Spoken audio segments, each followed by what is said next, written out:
Direct from Foxborough, Massachusetts, the gem of Norfolk County, and taped at the studios of Foxborough Cable Access. It's Foxborough Central. And here's your host, Bob Hickey. And welcome to another fantastic episode of Foxborough Central. I am Bob Hickey, your host. Thanking you for taking a little bit of time to join with me and my guest as we talk about the people, events, and organizations that make Foxborough truly the gem of Norfolk County. A big piece of our Foxborough fabric are the businesses that make us a successful community. Of course, you've got the big ones that we all know about, but really it's the mom and pops and the small businessmen that make the wheels turn. And one of my favorites also happens to be my optometrist. And you may wonder why I'm dressed in my umpire garb today. And it's because I was umpiring a game, and I had a great game because I saw everything. I saw the long balls, I saw the short balls, strikes and balls, everything was perfect. Why? Because I've got a great set of contacts because of my optometrist, Dr. Stephen Holtzman. Steve, it's great to see you today. Thanks for having me. How's that for segueing a uniform into this? That's not even close to what you told us, but that's okay. That's all right. Hey, so seriously, everybody assumes that our body parts work until they don't. And as we get older, to be of a certain age, I know you're a young pup of 30, but as I get to be up there in age, I'm starting to feel a few things. And we've been together now since I moved to Foxborough, so maybe about 25 years. We've been, Right. I've been visiting you on a regular basis. Right. And to that end, you've seen my eyes, and you do a pretty good job of predicting where my vision's going to be the following year and the following year, and it's interesting, but at the same time, it's nice to know there's a science behind it. And for those of you at home, may not realize that Steve Holtzman's been in practice here in Foxborough at the Central Street location for. Well, in Foxborough for 30 years. For 30 years? I started in the center of Foxborough under the hat shop. Okay. That was the first office. Really? My second office was at Central Street in the back of the building, and then the third office in Central Street in the front of the building. And there you are. And I'm not moving. And you're not moving. Well, you're in Suite 101 at 132 Central Street, across the street from the charter school. Yes. And it is a very nice office, and you and the staff take care of everybody's needs. You have full service in there. You do optometry. Do full exams, and then fitting contact lenses, glasses, emergencies. We don't do surgery, so I don't do cataract surgery. We can't treat for glaucoma. We don't do glaucoma treatment. Only state, my plug, the only state in the union that's not allowed to treat for glaucoma. Really? So it's been like that for about 15 years. Who knew there was such a glaucoma lobbying that's right. group to keep that separated? Well, so to that end, every time I go in and have my exam, it's fascinating, and frankly, I don't know how you make money because you always spend. I assume that I'm not your favorite patient. Okay, and you we stop don't talking. Yeah. we don't spend so much time, but we do, and I always learn something new. So the last time I was in, I was learning about a new technology. So what I'd like to do, if it's all right with you, just play some free form because I'm always fascinated, but I don't know a thing about eyes and vision. Me neither. Well, you know what? I guess we'll learn together then. So let's start off with technology. I love the new equipment, and every time I go in to see you, there seems to be something new. This last time, there was something that you called bifocal contacts. I don't know if that's the official term for it, right. But let's start there. So as I've gotten older, only 29 now, but as I've gotten older, I realized that everybody's aging with me. And so we have to make adjustments because we don't see the way we used to see. And so everybody would come in and they want contact lenses, and life was very simple. We give you contact lens, you can see everything, that's fine. Now the practice ages with me, and there's many people that don't see very well up close. We get to that magic stage, 40, 45, 50, pretty much not much past 50. And everybody wants to see because they've been wearing contact lenses for 30 years. So I should still be able to wear contact lenses. So there are changes as a result of that. And it used to be that they had hard lenses, and hard lenses had literally a bifocal in them. And then they had to sit on your eye properly, and then it would have to rest on your lower lid so that when you look down, you're looking through the bifocal line, if you're familiar with the bifocals the way they used to be and still are. And that wasn't very effective. And they've been trying to do bifocal contact lenses probably for 30 plus years. Then they came out with soft lenses and bifocals, and that's actually fairly interesting because the way bifocal lenses now work, you have your contact lens that's this big, and then you have the center of the lens, which is your reading prescription, and the rest of your lens is the far away prescription. So when you look far away with both eyes, you're looking through the distance prescription and you're looking through the reading prescription. So when you look far away, you see clearly through the distance prescription, you see blurry through the reading prescription, and your brain just ignores the reading prescription. And so that works out very well. The converse is true up close. You look through the reading prescription, you see clearly. You're looking through the distance prescription, you don't see very clearly. The brain ignores it. You can all try it at home. Look far away. You can see something that's here. It's blurry, you ignore it, you don't pay attention to it, but it's there. It's on your brain, it's on your visual system. But you've learned to ignore it. And that's how the bifocal lens works. Before that, they tried monovision. One eye for far away and one eye for up close, whether it be with contact lenses or not. That sounds like a headache in the making. I tell everybody give it a month because it does take some time. And everybody gets used to it, but not everybody likes it. Probably 80% of the people like it, and it makes a difference. And there are compromises. Compromises can be that you don't see as well with one eye, you see with two eyes. Driving at night, as we get older, another problem is we don't really see very well at night. We don't see as well as we used to, and it's better with two eyes than not. Up close, if you're going to read for extended periods of time, you'd rather have two eyes. It's more comfortable. The monovision works very well for a lot of people, and it's successful, and that's a good modality. One eye far away, one eye up close. And that's pretty much the way it works now. Things in the future Seems like might it would take some change. discipline, though, because you have to really focus on which eye, if you're reading up close. It happens automatically. Really? And so you don't have So to, the brain you don't have to accommodates. study. That's right. The brain, just like when you look far away, if I look at the camera, I can see you. You're not clear, but I can see you. I'm not paying attention. And then if I look at you, I can see the camera that exists, and that's not clear. The brain does it automatically. What are you focusing on? What do you want to see? The brain's a pretty good instrument. Most of them anyway. Interesting. Well, I started wearing contacts back in the day because I was playing sports, and the perspiration would fog up my glasses. That's right. Yes, so that's in the why humid weather. Yeah, and that's why I started wearing them, and it's been a wonderful thing. The first time I tried wearing contacts, it was a different system, and I couldn't keep them on my eyes, and then it scared me, actually, because both of them popped out one night. It was raining, I was on a busy road, and they both popped out. Did you have soft lenses? They were hard? I don't want to give the brand name because that would be wrong, but they were soft. They were soft, but it was a chemical based, and so that's what scared me until I met you. So it's interesting. There are different types, and maybe one type doesn't work for everybody. As we get as the years continue on, there are major companies, and they all have their latest, greatest, their greatest brand, and everything like that, and they all come in telling you how this is wonderful, wonderful, wonderful. For the most part, all the lenses are fairly good for the general person. So 80 to 85% of the population can wear across the spectrum. I have my favorites because they work. So some of the lenses are good for thinner prescriptions, some of them for higher prescriptions, some of them people that want to wear them for longer periods of time, some that want to wear them for just short periods of time. I would probably wear 20 times a year. So scuba diving, snowboarding, skiing, basically that's anything that glasses get in the way. But for racquetball and basketball, glasses are protective mechanisms, so contacts aren't wonderful. I prefer the glasses. Now they come out with, which is a good modality, daily wear lenses. You throw them out every day. It used to be, historically, if you remember, you had one pair of lenses and you kept it for a year, and it was jewels, and you had to hold on to those babies. They're $40 a piece, and nothing better happened to them, and you had to heat them, or you had to enzyme them, you had to use chemicals. Way different now. So now they have disposable lenses, not for everybody, but it's a good modality. You throw them out every day, and that's pretty convenient. And the cost differential is more than if you kept them for a month, but you don't have to buy solutions if you throw them out every day because you're not storing them, so that makes it a little more equal, and they're comfortable, and that's what I wear because it's 20 times a year. There you go.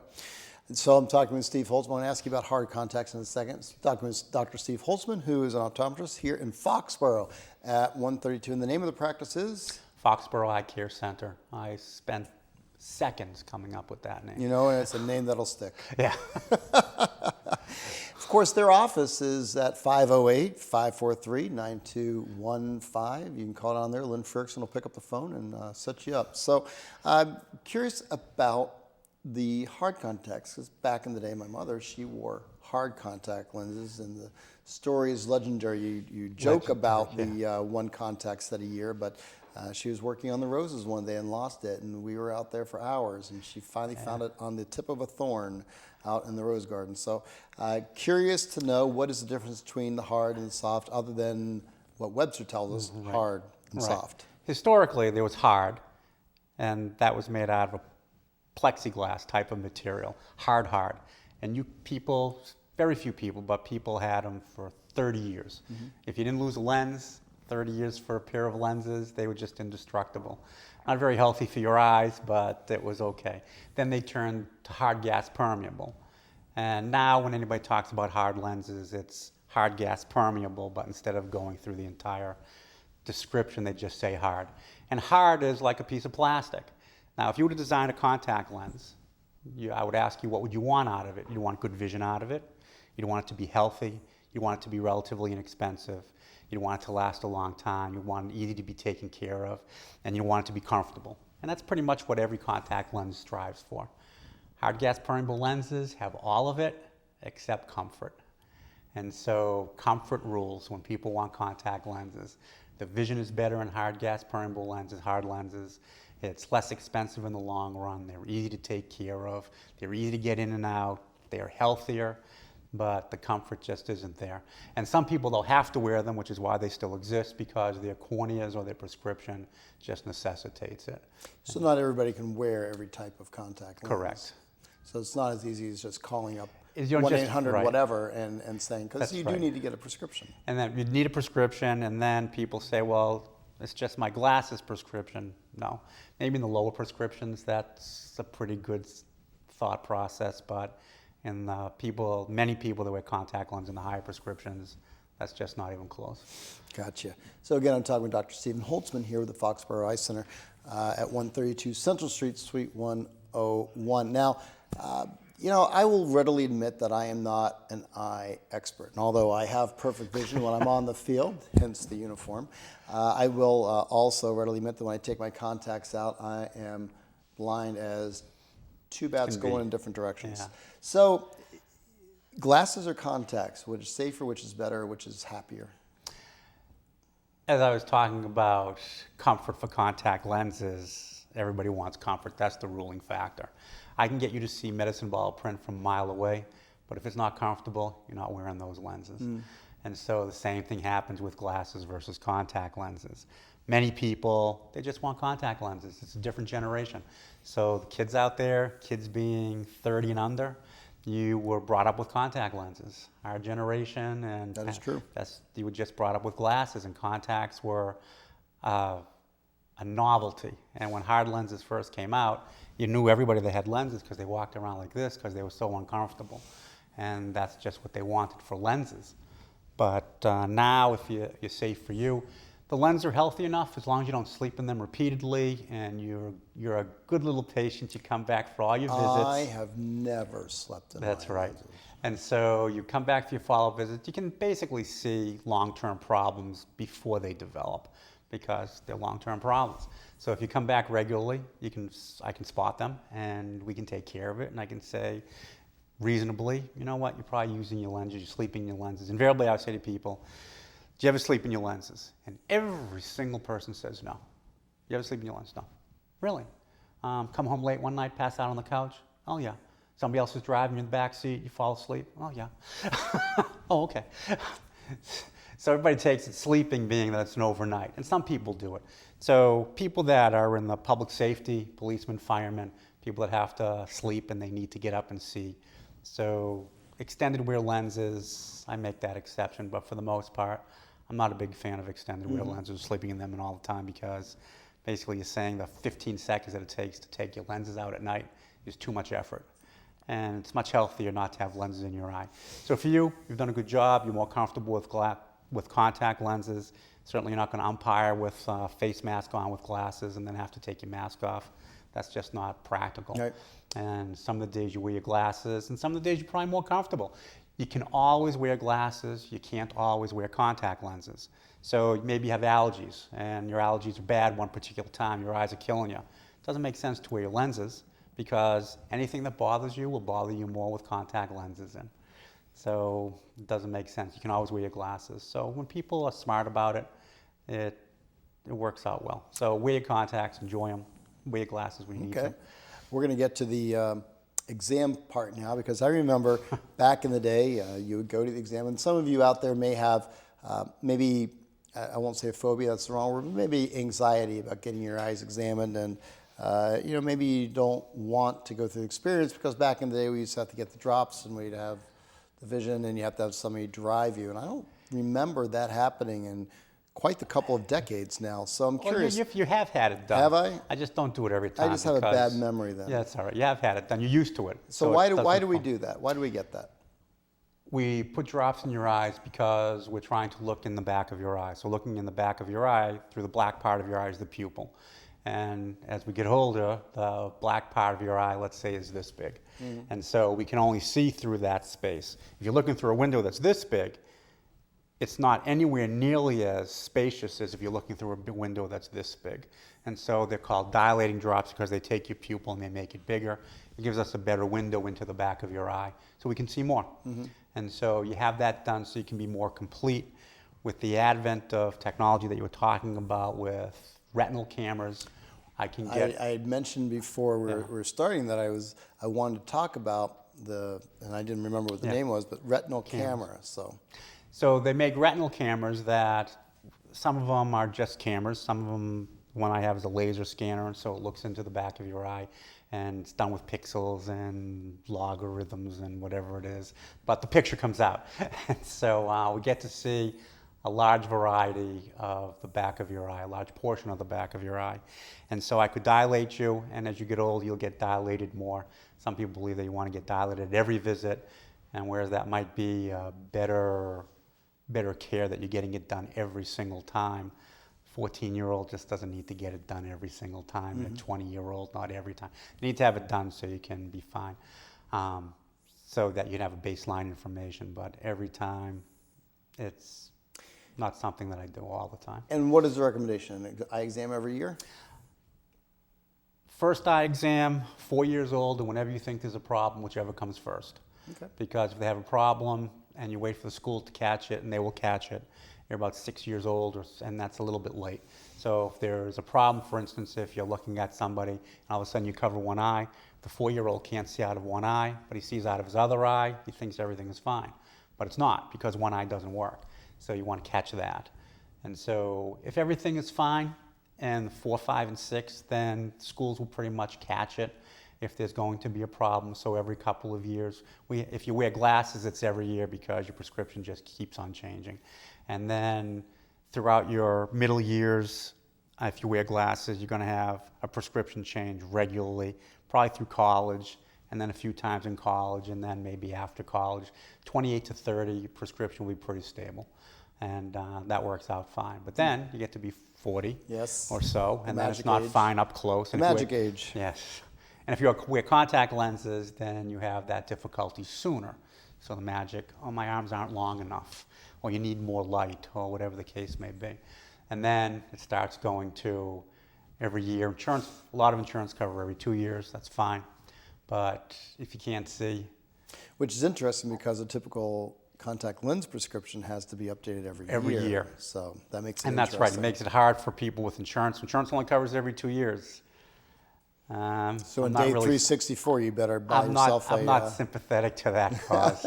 I do understand insurance, but if you choose to wear contact lenses, not that anything is part of the cost. Definitely going to go wrong, but it's just a smarter way so that we can keep track, especially since prescriptions are good for a year. Talking with Steve Holtzman. Dr. Holtzman is the owner, chief purveyor, and as a sideline, he will tell you a joke or two when you come in for an exam at his offices at 132 Central Street with Foxborough Eye Center, Suite 101. You can always get them at 508-543-9215. So after 30 years, what is the overriding thought of people relative to their eye health? Are we getting better? Are we getting more ridiculous? Again, it's generational. So the people with contact lenses, it's a commodity. And so you just go to the store and you pick up a contact lens and you go to 1-800-CONTACTS or whatever it is, Contact Lens or Us, and people say, well, I should just be able to get it. You can't. It's a medical device And there's a good reason for it. I will tell you one story that this is why there are reasons, and even I'm amazed, and I've seen a lot. So we have a guy that comes around and talks to us about obscure cases. And so the day after Halloween, several years ago, he gets a call from one of his friends. You got to see this patient. She was at a party last night. It was a Halloween party. And she's had these contact lenses that you get online that make your eyes red or green or purple or witchy or whatever it is. The spooky ones, yeah. yes. And she went to sleep in them. And this is what she came in looking like today. She's in agony. And so the guy who's lecturing says, well, okay, so then what's the big deal? And the doctor says, because that's not what happened. That's her story. But that clearly isn't what happened. And so I'd like you to take a look at it. So takes a look at it, and he shows us pictures, and that clearly isn't what happened. If you sleep in lenses, your eye gets red, your cornea has fluid in it, edema, and it's painful if you lose some epithelium, and that's about the extent. It's painful, don't get me wrong. Nobody ever sleeps in them twice if they have that. So is there ever a time when the contacts will dry out to the point where you can't get them out? Yes. So let's say I wet the bottom of the glass, I put it on the table, the next day I come back, the glass is stuck to the table, I take the glass off. There's three things that can happen. The glass breaks, the seal breaks, or the table breaks. One of three things. You sleep in your contact lenses, they can dry out, same thing. Cornea breaks, the seal breaks, or the lens breaks. Well, the cornea breaks. And so they just take all your epithelium. So just imagine you're peeling back your skin, all the nerves are exposed, nobody does it a second time. And I haven't seen it.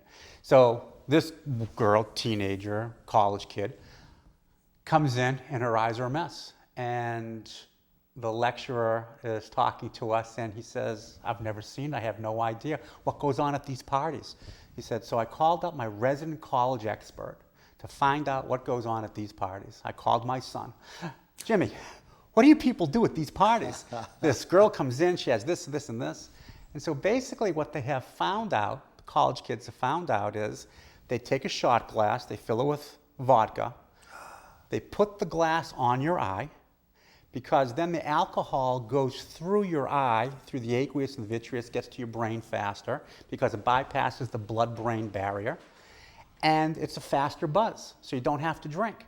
So it peels off all your epithelium. Maybe she thought contact lenses was going to help it out. So she puts the shot glass on her eye, opens her eye, the alcohol flows through, then she takes the shot glass off, but there's a suction that forms. And when she takes the shot glass off, all the blood vessels in her eye ruptured. Really, who does that? So you think right there, if you're watching and you're listening, you really heard what I had to say, that's preposterous, that can't possibly be. So I saw the lecturer last year, and I said, I still tell that story because that's just an amazing story. He goes, 500,000 hits on YouTube. Wow. So I can't tell you where to find it, but I bet you'll do that after this program.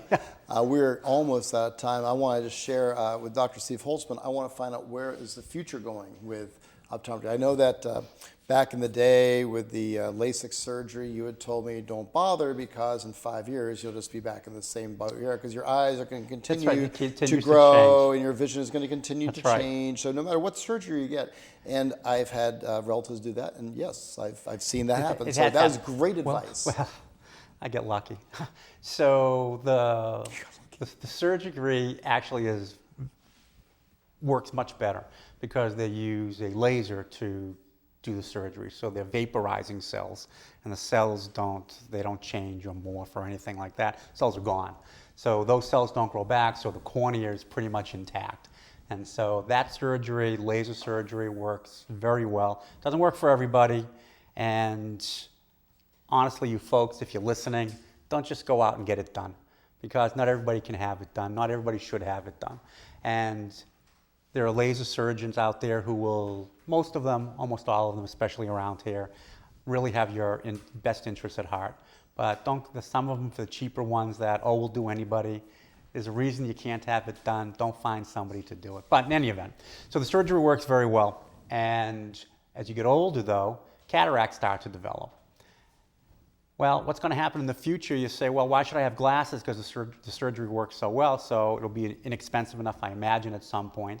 Insurance will probably start covering it at some point. Some of them cover it already because people want it. So it's just a redistribution of the insurance dollar.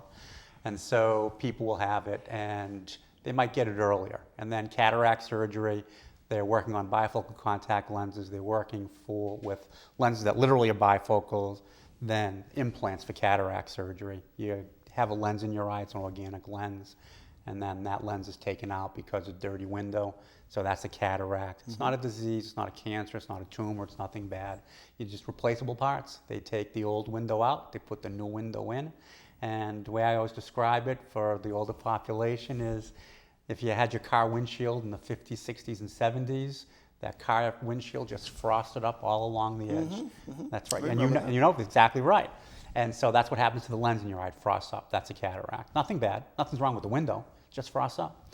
So they replace it with a lens, and it helps you see most of the lenses just far away. But now they have ones that help you see up close and far away, and that's going to work better than it does now. So that's pretty much the future. I imagine eventually what they'll do is they'll take the lens out of the capsule that it's in, the material, and they'll inject a polymer plastic, and then it'll be just like having your old regular lens in. You'll have flexibility of vision, distance near, everything like that. So. And if that happens, then I'll be able to umpire successfully into the age of close. 95 because I've not gotten a call wrong yet in the last 15 years, all due to my friend Dr. Halsman. Steve, thank you so much for joining us here on Foxborough Central. Talk about the past, the present, and the future of eye care. And of course, you at home have good eye care. Go see your optometrist, your ophthalmologist on a regular basis. And if you don't have one already, check out Foxborough Eye Center. On behalf of all the folks here at Foxborough Central, not Center, I am Foxborough Eye Care Center, there you go. I go there. I am Bob Hickey, your host, and I hope you have a fantastic day, Foxborough. Take care, everybody.